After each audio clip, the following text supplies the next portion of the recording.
오늘 말씀 요나서 1장 7절입니다. 함께 보겠습니다. 그들이 서로 이르되 자 우리가 제비를 뽑아 이 재앙이 누구로 말미암아 우리에게 임하였나 알아보자 하고 곧 제비를 뽑으니 제비가 요나에게 뽑힌지라. 그렇습니다. 엘리사 때 아람 사람 나아만 장군을 택하시고 구원을 베푸셨던 하나님을 우리가 보았습니다. 이러한 이방인에 대한 하나님의 사랑은 신약에서만 볼 수 있는 것이 아닙니다. 엘리사 이후의 선지자인 요나, 물고기 뱃속의 그 동화 같은 요나 이야기에는 죄악에 가득한 이방 나라라도 회개하고 돌아올 수 있도록 기회를 주시는 사랑과 긍휼의 하나님이 잘 나타나 있습니다. 이 굉장히 짧은 그 요나서인데 이곳에 하나님의 사랑, 그곳을 향한 하나님의 마음, 이런 것들이 정말 잘 나타나 있는 것이 이 요나서입니다. 하나님은 죄악이 가득한 니느웨 사람들을 회개시키라는 사명을 요나에게 내리셨는데 그 사명을 내던지고 주의 낯을 피하여 요나는 다시스로 도망을 가게 됩니다. 기가 막히게 때마침 다시스로 가는 배가 있어서 요나가 계획한 대로 하나님이 가라고 명령한 곳과 가장 먼 쪽으로 떠나는 그런 배에 오르게 됩니다. 요나는 나름 머리를 쓴다고 이렇게 계획을 잡았어요.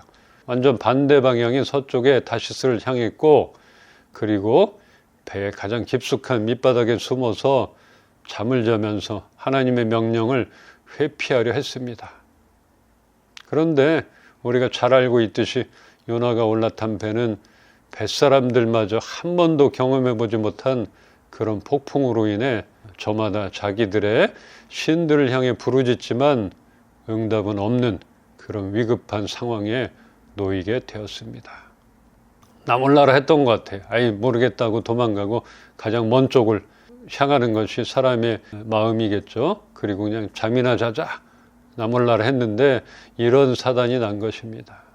우리가 지난달에 경품 추첨할 기회가 있어가지고 청소기, 우리가 필요했던 청소기나 노트북, 정말 노트북 필요해가지고 그런 것들을 기대하면서 써서 내봤잖아요. 행여나 내 번호가 불려질까? 이런 거 해서 뭐 뽑힌 적이 있나? 뽑히는 사람은 따로 있는 것 같다. 이러면서 그래도 기대를 가졌지만 결국은 빈손으로 돌아왔던 적이 있습니다.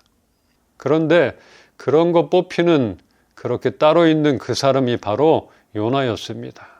그 제비를 뽑아든 요나는 더 이상 피할 곳도 도망갈 수도 없음을 알고 포기하는 심정으로 자신을 바다로 던져라. 그래야지만 이 폭풍이 잠잠해질 것이다. 이렇게 말하며 그때야 비로소 자신의 계획을 내려놓게 됩니다. 그러면서 이젠 피하는 것도 귀찮다. 하나님이 사명을 계속 맡기실 것이면 자신을 구해 주시겠지. 이런 마음, 이런 심정이었을 것입니다. 요나는 제비 말고 정말 참새를 뽑기를 원했을 거예요. 하나님은 아직 해야 할 일이 많이 남아있는 요나의 혈기를 꺾으시려 하나님께서 그 제비가 요나의 손에 잡히게 하셨던 것입니다. 이건 어쩔 수가 없는 것 같아요. 우리 말씀 한 군데 볼까요? 잠언 16장 33절입니다. 제비는 사람이 뽑으나 모든 일을 작정하기는 여호와께 있느니라. 아멘. 그렇습니다. 우리는 수많은 선택과 결정을 해야 하는 일들 속에 살아가고 있습니다. 그리고 그런 상황 가운데 무던히도 행운을 기대하기도 합니다. 그렇지만 우리의 인생을 늘 제비를 뽑듯이 살아갈 수는 없겠지요. 그냥 행여 운 좋게 이렇게 우리 인생을 맡길 수는 없는 것입니다. 우리를 향하신 하나님의 계획이 무엇인지, 우리 교회를 통하여 하시길 원하시는 일들이 무엇인지, 우리가 어떻게 하기를 바라시는 하나님의 마음을 우리 모두가 알게 되기를 바랍니다. 그 마음을 좀 알아야 될 것 같아요. 그래야지만 우리가 원하는 제비든 하나님이 계획하시는 것들이 맞는가 아닌가 이런 것들을 좀 보기를 원하는 것이에요.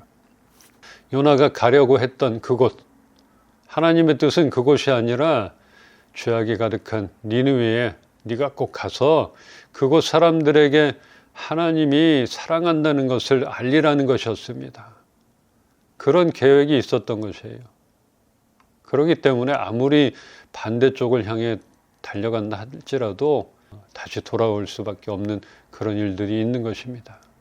이러한 계획을 가지고 계신 하나님은 그 일을 계속 진행하시고자 할 때에는 그동안 한 번도 당첨이 되지 않았던, 그렇게 뽑히지 않았던 그 제비를 우리의 손으로 붙잡게 하실 때가 있을 것입니다. 그렇게 뽑게 된 제비는 경품 당첨과는 다르겠죠. 선물 이런 행운 이런 것들도 가끔 필요하잖아요. 근데 그런 제비는 아닌 것 같아요. 하나님의 계획, 하나님의 섭리, 하나님이 우리에게 맡기실 일들, 그것을 계속 진행시키기 위한 그런 제비를 말하는 것입니다. 요나가 죽어라 가고 싶지 않았던 니느웨로 가는 제비, 그럴 수도 있을 것 같아요. 어쩌면 우리가 지금 너무 좋아라 하는 이 상암동 이 자리를 떠나기 싫어하는 우리의 마음을 아시는 하나님이 뽑게 만드신 제비일 수도 있겠습니다. 오늘 제비가 여러 마리 나옵니다. 바다에 던져진 요나를 하나님은 보호하셨지만 요나는 죽음을 넘나드는 시간이었습니다. 그래도 요나는 그곳에서 하나님의 마음을 품게 되었고 하나님은 그에게 남아있는 혈기를 꺾으시는 작업을 하셨습니다. 이런 작업이 필요한 것 같아요. 우리에게 지난 2년간 다듬으시고 하나님을 알게 하시고 이제는 하나님의 마음을 품고 어디든 보내시는 곳으로 우리가 담대히 발걸음을 내딛길 바랍니다. 어딜 가든지 어쩌겠어요. 물고기 뱃속에 들어갈 수도 있는 것이고 아무리 반대 방향으로 달려간다 할지라도 하나님의 계획이 있다면 방향을 잡아주시리라 믿습니다. 아내와 얘기를 나누면서 제가 30대 초반에 선교단체에서 훈련을 받지 않았더라면 저희 부부가 같이 받았어요. 그냥 지금 평범하게 직장을 다니고 그렇게 열심히 살아왔으면 지금보다는 재정적으로 낫지 않았을까, 이런 얘기를 좀 나눈 적이 있습니다. 그랬더니 제 아내 하는 말이 돌고 돌아 결국은 지금보다 더 늦게 사역자가 됐을 겁니다. 그러더군요. 할 게 없어서 돈 버는 능력도 없고 세상 속에서 타협도 적응도 잘 못하기에 이 길을 가게 된 것이 아니라 어쩌면 요나처럼 하나님의 철저한 계획으로 인하여 지금 여기에 있는 것이라고 믿고 싶습니다. 여러분은 어떻습니까? 지금 가고 있는 그 길이 마음에 드시는지요? 마음에 드십니까? 아니면 너무나 후회가 막심하십니까? 너무나 힘듭니다. 내가 왜 이 길을 가고 있는가? 이런 영역, 이런 일을 하고 있나? 이런 후회가 될 수도 있습니다. 그러나 하나님이 쓰시고자 한다면 아무리 반대쪽으로 달려가더라도 돌고 돌아 다시 방향이 맞춰지게 될 것입니다. 좀 이렇게 돌아가고 있는 것 같아요. 그러나 하나님이 방향을 잡아주고 있는 그런 시간이라 생각이 됩니다. 요나가 호되게 당하고 나서야 하나님의 계획을 다시 품고 순종함으로 나아갔던 것을 보며 우리에게도 그렇게 하시는 것인가, 이런 생각을 하게 됩니다. 그렇다고 우리가 원하지도 않고 잘하지도 못할 일들을 억지로 그렇게 하게 하시지는 않겠죠. 잘하지도 못할 일들을 억지로 하게 하셔 두렵고 떨리는 그런 길로 끌고 가시지는 않으실 것입니다. 지금 우리들이 있는 이곳, 우리들이 있는 그곳, 그 영역 속에서 요나처럼 도망하는 일 없이 담대하게 있기를 바라시리라, 이렇게 생각이 됩니다. 어쩌면 우리는 지금 물고기 뱃속의 요나와 같을 수 있습니다. 그 어둠 속에서도 그래도 주 하나님, 주 나의 하나님, 주님께서 그 구덩이 속에서 내 생명을 건져 주셨습니다. 내 목숨이 힘없이 꺼져갈 때 내가 다시 주님을 기억하고 주께 기도하였더니 결국은 나의 기도를 주님께서 들으셨습니다. 나의 기도가 하늘 끝까지 전달되었습니다.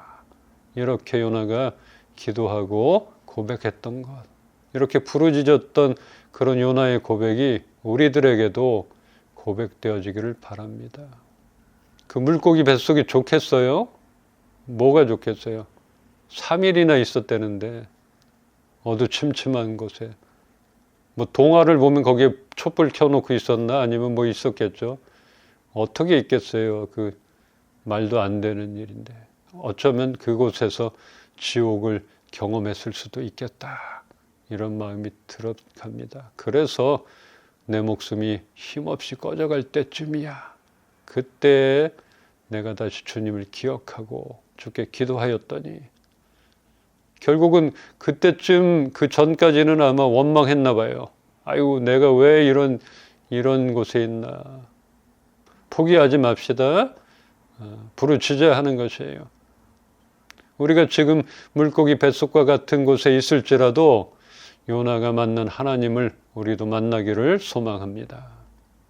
이 말씀 보고 정리하겠습니다. 빌립보서 2장 13, 14절입니다. 한 절씩 보겠습니다. 너희 안에서 행하시는 이는 하나님이시니 자기의 기쁘신 뜻을 위하여 너희에게 소원을 두고 행하게 하시나니 모든 일을 원망과 시비가 없이 하라. 아멘. 아멘.